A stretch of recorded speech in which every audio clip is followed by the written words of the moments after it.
Chers internautateurs, chères internautatrices, bonjour et bienvenue pour ce spectacle particulier car vous ne verrez ni Monsieur Fall, ni le Dr Mops, ni Monsieur Germain, ni Monsieur Guillaume, juste moi. Je suis là. Monsieur Germain est derrière la caméra et juste moi, Monsieur Christophe, pour vous présenter déjà un invité nouveau, Monsieur Nicolas. Qui est Bonjour. le rédacteur Bonjour en à tous. chef d'un magazine nouveau, ou pas vraiment nouveau, puisque ça s'appelle Super Show. Alors, je partage la rédaction en chef avec un des auteurs de cette résurrection de Cho, en l'occurrence Julien Nil, qui s'est beaucoup impliqué dans le projet et qui réalise aussi la couverture.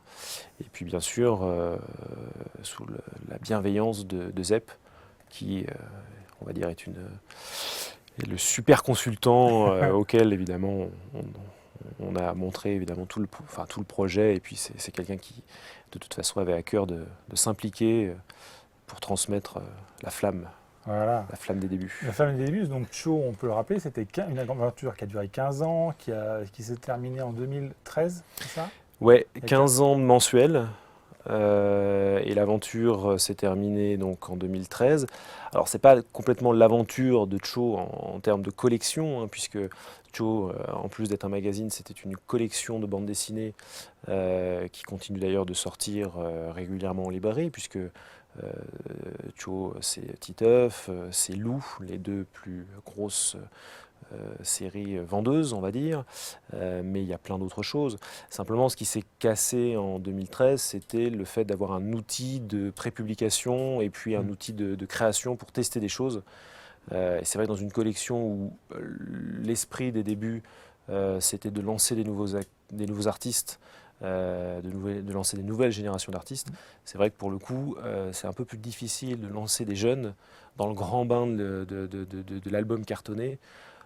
Album jeunesse qui plus est. Album jeunesse, où il y a un contexte compliqué, de concurrence, et puis la librairie, voilà, c'est pas forcément l'endroit idéal pour aller chercher les gamins, en fait, hein. Il y a d'autres endroits, et notamment les marchands de journaux.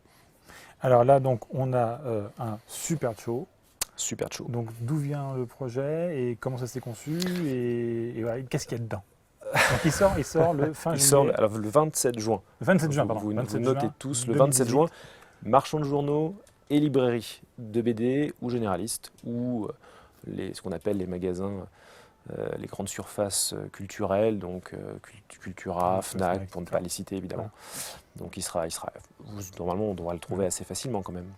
Donc c'est un sacré costaud, hein. C'est je ne sais pas combien de pages d'ailleurs. 192, donc il y a à peu près 160 pages même un peu plus, 165 pages de bande dessinée, de jeux, d'articles. Là on fait un dossier sur les 20 ans de Cho. Alors évidemment, vous me demandiez d'où venait le projet. En fait, on profite aussi de cette année de 2018 pour célébrer les 20 ans. Alors c'est un peu l'excuse pour justement essayer de, comme ça, redonner une vigueur nouvelle à l'esprit de Cho. Et en fait, encore une fois, on s'est rendu compte qu'il y avait de la place pour pouvoir peut-être aller essayer, en tout cas, de reconquérir les gamins chez le marchand de journaux, et puis surtout de pouvoir continuer à faire des choses avec la même créativité. Et justement, cette créativité, elle passe encore une fois par le fait de donner sa chance à des nouveaux artistes à qui eux-mêmes on a donné la chance, voilà, de pouvoir démarrer dans cet esprit-là. Et c'est vrai que c'est ce qu'on va essayer de faire effectivement avec cette proposition, qui reste finalement dans l'esprit alors un petit peu différent du début, c'est-à-dire que peut-être qu'aujourd'hui il y a un peu moins d'humour, un peu moins de gags. C'est vrai que la collection, au fil des années, a évolué vers des histoires peut-être plus intimistes, personnelles. Oui, et puis plus genrées, quoi. C'est-à-dire avec de l'aventure, avec du fantastique, avec avec pourquoi pas des pirates. Enfin, il y a effectivement un certain nombre d'histoires qu'on ne voyait pas forcément dans les débuts de Cho qui sont arrivées au fil de l'évolution de la collection. Et puis surtout, il y a l'envie peut-être de prendre plus de place pour raconter une histoire, là où dans le gag et dans effectivement ce format-là, c'est peut-être un peu plus compliqué parfois pour faire exister des personnages et un certain type d'univers. Donc, mais on retrouvera aussi Captain Biceps, d'ailleurs, dont les premières pages du prochain tome sont dans le Super Cho.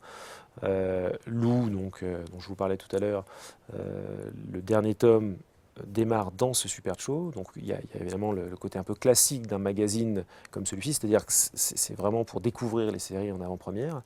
Et puis il y a de la création. Il y a une vingtaine de pages spécialement créées pour ce premier numéro. Et là aussi, on aborde des genres un peu différents. Enfin, il y a des choses qui, je l'espère, surprendront.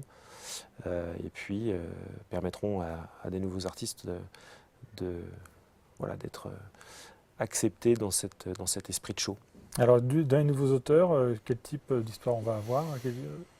Vous avez alors, notamment un nouveau projet autour des kaiju. Donc là, par contre, c'est du gag. Donc, avec Marc Lataste et Alan Barth, je ne sais plus si, voilà, par exemple ça. Vous avez Max de Radigues qui nous fait en ouverture,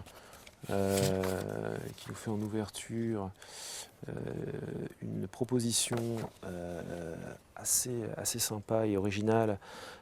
Comme souvent chez lui, donc il explore la thématique de l'adolescence et du passage vers l'âge adulte.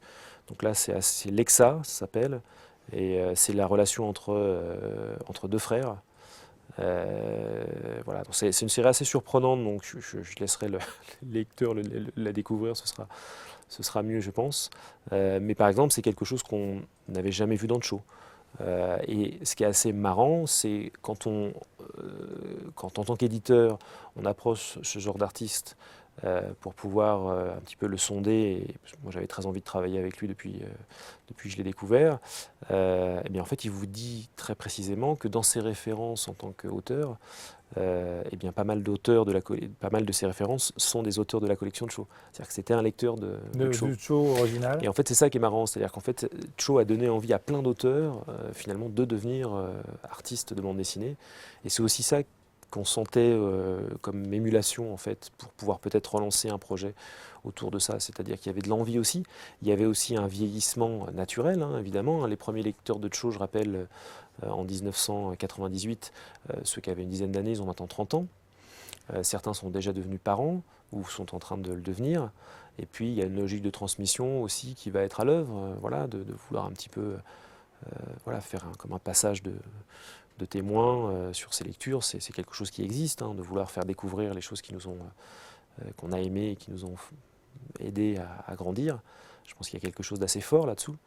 Et c'est aussi là-dessus qu'on avait envie de construire peut-être une période nouvelle qui s'appuie aussi là sur cet aspect-là des choses. D'accord. Et la cible, c'est quoi comme type de... Justement, moi j'ai tendance à dire, c'est mon sentiment personnel, hein, je pense qu'il y a des gens qui sont peut-être plus à même de répondre à ça au marketing, mais moi je pense de la même manière où la collection, encore une fois, a 20 ans, je pense qu'aujourd'hui, on va dire ce qu'on appelle le cœur de cible est un petit peu plus âgé. Je pense que c'est plutôt à partir de 10 ans, en fait. Donc, je dirais 10-12 ans, 10-14, pour faire peut-être le créneau le plus large. Mais après, Juliani le dit très bien dans son édito, c'est-à-dire que finalement, faire de la bande dessinée jeunesse, c'est de toute façon une manière de rendre ces univers et ces histoires accessibles. Il y a une vraie réflexion par rapport à ça pour le jeune public, mais c'est pas en soi un genre, c'est-à-dire que ce sont des histoires qui ont juste peut-être un double niveau de lecture. Et ça a toujours été, à mon avis, la force de Cho, c'est d'avoir cette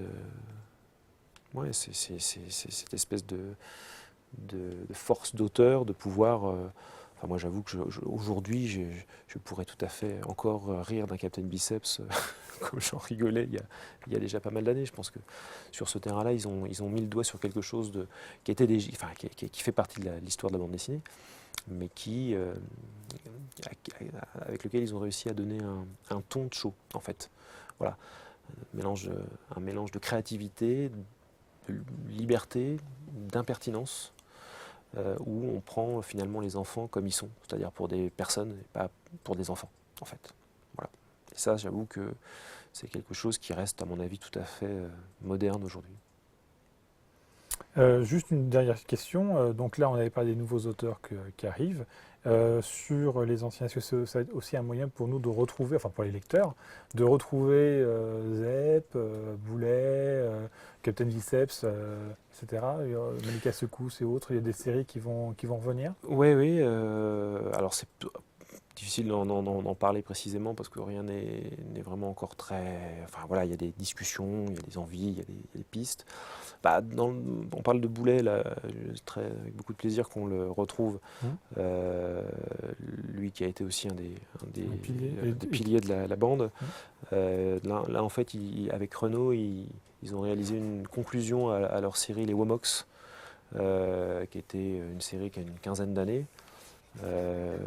C'est un peu plus loin en fait. C'était très avant-gardiste en fait, de l'humour geek. Voilà. Et donc voilà, on est très heureux de les retrouver parce qu'en fait Renaud depuis, évidemment il a connu une carrière très, très riche, notamment il a repris la série Aquablue avec Régis Sautière. Donc c'est vraiment un dessinateur qui a beaucoup évolué, qui est parti de la collection il y a un moment. Boulet, bon, il est parti vers d'autres aventures avec ses notes et beaucoup d'autres livres. Mais oui, c'est pas impossible effectivement qu'on les retrouve. Après, ça peut être pas forcément sous la forme de faire revivre les anciens personnages, mais plutôt sous la forme de nouveaux projets. Après, c'est une question d'envie, de disponibilité, de projet. Après, évidemment, le prochain Titeuf sera dans le Super Show. Enfin, il y a tous les personnages, encore une fois, emblématiques. La suite de Lou, puisqu'il y aura un cycle 2. C'est la fin du premier cycle, là, le tome 8. Donc, il y a plein de choses. Il y a évidemment un programme très riche. Et je crois qu'on n'avait pas dit, d'ailleurs, donc Super Show sera trimestriel. Trimestriel, tout à fait. Donc, toujours sur le même format, format assez copieux. Ouais, on va essayer d'installer ce rythme qui n'est pas forcément un rythme facile, mais qui nous paraît je dirais le plus adapté peut-être en termes de ce qu'on est. Enfin, aujourd'hui, sur le terrain de la presse, il y a animer un trimestriel et animer un mensuel, c'est complètement deux économies qui n'ont rien à voir. Donc c'est pas tout à fait les mêmes projets. C'est très casse-gueule aujourd'hui d'aller sur un terrain mensuel parce qu'il faut quand même alimenter une machine très, très compliquée à animer. L'avantage du trimestriel, c'est que voilà, vous êtes sur un rythme qui nous semble tout à fait adapté au rythme de la collection, qui de toute façon va initier des nouveaux projets. Il faut aussi les alimenter, les 192 pages, parce qu'il faut quand même... Encore une fois, l'idée n'est pas de reprendre du vieux matériel pour le remettre en avant. Il faut avoir des nouvelles productions. L'idée, c'est vraiment d'aller vers la nouveauté, de la création et du contenu nouveau. Il y en a un peu, on a notamment l'album des 20 ans. Voilà, et puis c'est aussi les 25 ans de Titeuf, donc on a fait une sélection de 25 planches, une sorte de best-of des 15 albums, donc ça aussi c'est un peu inédit parce que c'est une sélection du meilleur de Titeuf. Donc il y a un petit peu d'ancien, mais voilà, l'idée c'est quand même vraiment d'axer sur de la nouveauté. Donc, et puis aujourd'hui, peut-être que sur le terrain de ce type de format, c'est peut-être un format qui à la fois parlera aux enfants et parlera aux adultes et aux parents. C'est-à-dire que c'est un format qui nous semble assez approprié pour pouvoir se placer au bon endroit. Voilà, c'est-à-dire avoir l'impression qu'on en a pour son argent. Voilà, 6 € pour 192 pages, c'est quand même pas mal, quoi. Puis plutôt un objet sympa. Tout à fait, ben voilà, donc c'était Donc ça sort fin juin, donc dans toutes les bonnes librairies. Juste Oui, pardon. mettre aussi remercier monsieur Garcin qui nous a réalisé un poster. Ah oui, On ne le voit pas bien là. oui, il faut le Euh, déplier. bon, il est là si jamais vous le voyez en un. Voilà, très très beau poster. Donc monsieur Garcin, c'est un spécialiste en fait du collage, un artiste du collage. D'accord. Donc en fait, il a découpé tous les personnages de la collection à De- l'intérieur des magazines, des anciens magazines, et il en a fait ce superbe visuel qui met à l'honneur à la fois Titeuf pour ses 25 ans et puis tous les personnages de la collection. C'est assez époustouflant comme technique et comme... Et oui, et c'est le cadeau spécial pour le numéro c'est 1. ça, c'est le poster A3 offert à l'intérieur du magazine. Donc ça sort fin juin, ça coûte 5,95 € et donc voilà, c'est le numéro 1. Donc bah, écoutez, on vous invite à le découvrir et puis bah, on vous invite aussi à nous retrouver pour d'autres Street Track. Ciao! Merci.